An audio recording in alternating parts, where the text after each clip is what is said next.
할렐루야. 9월 23일 토요일 원포인트 큐티 가운데 오신 여러분들을 주님의 이름으로 사랑하고 축복합니다. 오늘 하나님께서 우리에게 주신 말씀은 잠언 17장 7절에서 15절까지의 말씀입니다. 잠언 17장 7절에서 15절까지의 말씀 다 같이 한 목소리로 읽도록 하겠습니다. 지나친 말을 하는 것도 미련한 자에게 합당하지 아니하거든 하물며 거짓말을 하는 것이 존귀한 자에게 합당하겠느냐. 뇌물은 그 임자가 보기에 보석 같은즉 그가 어디로 향하든지 형통하게 하느니라. 허물을 덮어주는 자는 사랑을 구하는 자요 그것을 거듭 말하는 자는 친한 벗을 이간하는 자니라. 한마디 말로 총명한 자에게 충고하는 것이 매 백대로 미련한 자를 때리는 것보다 더욱 깊이 박히느니라. 악한 자는 반역만 힘쓰나니 그러므로 그에게 잔인한 사자가 보냄을 받으리라. 차라리 새끼 빼앗긴 암콤을 만날지언정 미련한 일을 행하는 미련한 자를 만나지 말 것이니라. 누구든지 악으로 선을 갚으면 악이 그 집을 떠나지 아니하리라. 다투는 시작은 둑에서 물이 새는 것 같은즉 싸움이 일어나기 전에 시비를 그칠 것이니라. 악인을 의롭다 하고 의인을 악하다 하는 이 두 사람은 다 여호와께 미움을 받느니라. 아멘.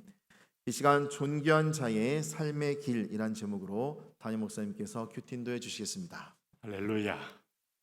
오늘 특별히 잠언 17장 7절에서 15절 존귀한 자의 삶의 길 이런 표제인데요.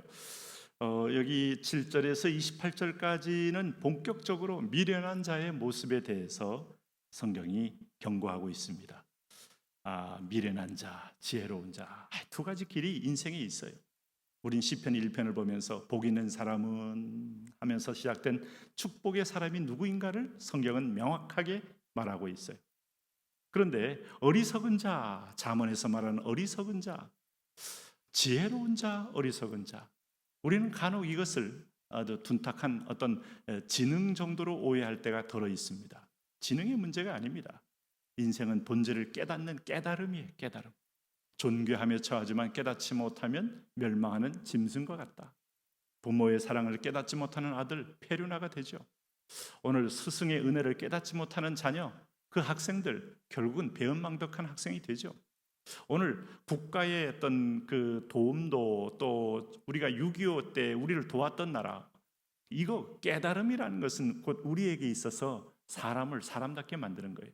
그런데 깨달음 중에 가장 본질적인 깨달음은 하나님의 은혜를 깨닫는 것이죠. 그래서 은혜를 깨닫는 사람은 겸손하게 됩니다. 은혜를 깨달은 사람은 겸손하면 안 보이던 것이 보여요. 위에서 보는 것하고 밑에서 보는 것은 매우 세상은 달리 보이게 돼 있어요. 7절 말씀 보면 지나친 말을 하는 것도 미련한 자에게 합당하지 아니하거든 하물며 거짓말을 하는 것이 존귀한 자에게 합당하겠느냐. 미련한 자 혹은 어리석은 자 이런 말들이 오늘 이 7절 10절을 보시면 오늘 미련한 자를 때리는 것보다 미련한 자 12절에도 미련한 자 16절로 있습니다만 이 미련한 자 이 계속 나옵니다만은 도대체 어떤 사람이 미련한 자인가? 여기 7절에 지나친 말을 하는 것, 지나친 말을 하는 것. 그러니까 합당치 않는 말을 한다는 거예요. 아로새긴 은장반에서 너무 과도한 말을 하면 이것이 뭔가 올려놓으면 흘러넘치게 됩니다. 결국은 땅에 떨어지면 쓰레기가 됩니다. 그러므로 적절하고 아름답게 한다는 말, 이것은 자기 절제요, 믿음의 분량을 스스로 아는 사람의 지혜요. 오늘 관계를 알고 상대방의 이 심적 상태를 파악한 사람들의 언동이에요. 가끔은 우리 그리스도인 공동체 안에서도 모이기만 하면 자기 얘기만 하는 반이 있어요.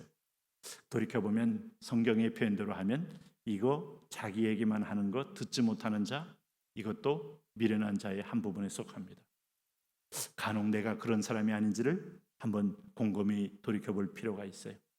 지나친 말을 하는 거, 우리는 대충 뜬 소문 듣고 우리는 판단의 자리에 서서 재판관 자리에 들어가고 하나님의 자리에 들어가서 막말을 던지고 나서 그 판단이 내게로 향할 수밖에 없는 위험한 행위를 할 때도 얼마나 많습니까? 미련한 자입니다. 미련한 자. 네? 제가 그 해외에서 가장 어리석은 사람에게 주는 상을 1위를 한 적이 있어요. 한국 사람이. 근데 어떤 것이었는가 하면은 참 안타까운 사건이었습니다. 우리에게도. 어떤 휠체어를 끄는 어떤 분이 엘리베이터를 타려고 하다가 바로 코앞에서 문이 닫히니까 분을 참지 못하고 뒤로 물렀다가 그대로 돌진해서 쾅 하면서 문을 뚫고 들어갔습니다. 근데 에스컬레이터가 거기 있는 게 아니고 이미 움직여버려서 내려갔기 때문에 그분은 그냥 그대로 안으로 떨어져서 생명을 잃고 말았어요. 이거를 우리는 안타까움으로만 봤는데 해외에서는 이걸 세계에서 올해 가장 어리석은 사람에게 주는 상 1위를 뽑았더라고요. 그래 참 민망한 마음이 있게 됐는데 돌이켜보면 우리 스스로도 분에 때로는 못 이기고 때로는 나의 감정에 못 이기고 지나친 말 그리고 후회합니다마는 이미 쏟은 말에 대해서 책임을 또 지지 않아요. 자녀에게 지나친 말, 아내에게 지나친 말, 남편에게 지나친 말, 아니면 때로는 공동체 안에서 지나친 말, 이 허장성세라는 것도 지나친 말이에요. 그래서 자기를 높이 보이려고 계속 자기를 과장할 때 풍선처럼 터져버리는 그런 결과가 기다리고 있음에도 불구하고 그런 말로 스스로 잠시 동안의 만족을 취하면서 말할 때 얼마나 어리석습니까? 여기서 한 걸음 더 나가서 오늘 잠언 17장은 우리에게 뭐라고 말하는가 하면 여기 8절에 뇌물, 거짓말로 얘기합니다. 한 걸음 더 나가면 거짓말이고 거짓말에서 한 걸음 더 나가면 뇌물입니다. 다 하나님 떠나면 일탈된 요소들이 지나친 말이요, 거짓말이요, 뇌물이요 다 연결되어 있어요. 뇌물에 대하여는 성경에 거듭 경고함에도 불구하고 이게 다 보면은 하나님으로부터 오는 멀리 보는 멀리 된 축복을 바라보지 못하고 현실적으로 눈에 보이는 요 손에 쥔 소유적 어떤 마음이 들어서 뇌물을 받는 거 아니겠습니까? 우리는 2차 대전 때도 그 전쟁통에도 최종적으로 아우슈비츠를 보내냐 마느냐인데 유대인을 통하여 많은 금은보와 뇌물을 받은 독일 관리들을 꽤 많이 영화에서 이런 것이 묘사가 되죠. 그럼 그 사람이 그 돈 가지고 잘 살았느냐? 마지막에 2, 3년 후에 전쟁 때문에 다 죽었어요. 그러니까 2, 3년 동안은 어떻게 소유감을 느끼면서 아마 행복하게 살았는지 모르지만 그래봤자 1, 2년 더 히틀러가 세계를 다 쥐면서 가득 찬 어떤 욕망으로 가득 찼지만 결국은 1945년 마지막 순간에 베를린 벙커에서 자기 애인이었던 에바 브라운하고 하루 전에 결혼하고 스스로 그 에바 브라운을 먼저 자기도 스스로 스위사이드 해버리는 그런 결과를 주는 걸 보면 미련한 자의 길이라는 게 하나님 떠나면 뭔가 잘 되는 것처럼 보이고 세계가 다 내 손에 있는 것처럼 보여도 오래 못 갑니다.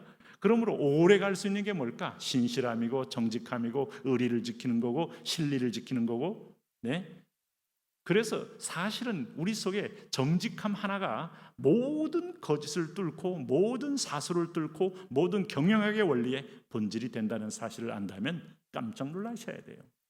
잔머리가 필요하고 트렌드도 파악하고 소비자의 성향도 파악하고 별거 다 해도요. 홈쇼핑에서도 하다가 그게 사실이 아닌 게 드러나면 하루아침에 몰락하는 거 우리가 보지 않습니까? 회사도 결국 정직성에서 실패하면 나중에 그 회사는 통째로 무너지는 거 보지 않습니까? 어떻게 좀 어찌어찌해서 좀 더 길게 간다고요? 그래봤자 사상루각 같은 존재. 그래서 여기 보면 미련한 자의 특징은 그러기 때문에 자기 욕심이 많기 때문에 다툼이에요. 미련한 자는. 그래서 오늘 여기 보면 9절에 허물을 덮어주는 자는 사랑을 구하는 자요. 자, 이건 지혜로운 자입니다. 허물을 거듭 말하는 자는 친한 것을 이간하는 자요. 왜요? 그걸 통하여 차별화된 자기의 의를 드러내려고 상대방 허물을 계속 얘기한다. 이거 참 우리가 체질적으로 맞는 말이기 때문에 다 우리가 이 말에 찔리지 않을 수가 없어요. 10절에 보면 한마디 말로 총명한 자에게 충고하는 것이 100배로 미련한 자를 때리는 것보다 더욱 깊이 박히느니라. 악한 자는 반역만 힘쓰나니 그러므로 그에게 잔인한 사자가 보냄을 받으리라. 차라리 새끼 빼앗긴 앙곰을 만날지언정 미련한 일을 행하는 미련한 자를 만나지 말 것이니라. 미련한 자 누굽니까? 거짓말하는 자입니다. 지나친 말을 하는 자입니다. 뇌물을 받는 자입니다. 허물을 거듭 말하는 자입니다. 이런 사람 미련한 자예요. 같이 미련해지는 거예요. 그래서 13절에 누구든지 악으로 선을 갚으면 악이 그 집을 떠나지 아니하리라. 악으로 선을 갚으면 안 됩니다. 배신자 잘 되는 법 없어요. 그래서 사업의 배신자, 관계의 배신자, 어쨌든 배신을 하지 말아라. 누구든지 가면 1년에 한 차례씩 내게 준 분들의 허물을 보지 말고 감사를, 선생님께도 감사를 표현하고, 저는 잘한 건 없지만은 선생님들한테 선물을 주고 싶은데 학교가 그게 김영란법이니 뭐니 해서 꽉 막아두니까 졸업할 때 드리니까 너무 마음이 기뻐요. 선생님들 그 존중하는 마음을, 고생 많이 하셨잖아요.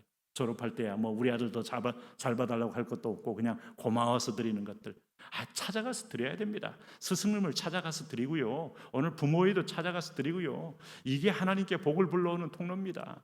그리고 내게 은혜를 조금 내가 진 사람을 잊지 말고 반드시 피드백을 하는 것입니다. 네?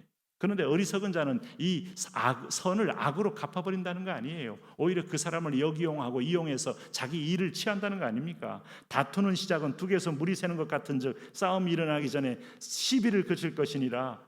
그래서 다투는 것보다는 시비를 그치는 게, 하나님께 읍소하는 게 훨씬 낫다. 지혜로운 자의 삶, 정직 속에 나오는 모든 열매들입니다. 하나님, 지혜로운 길을 가며 지혜로운 행동을 하며 지혜롭게 하나님 앞에서 기어코 승리하도록 축복하여 주옵소서. 예수님 이름으로 기도합니다.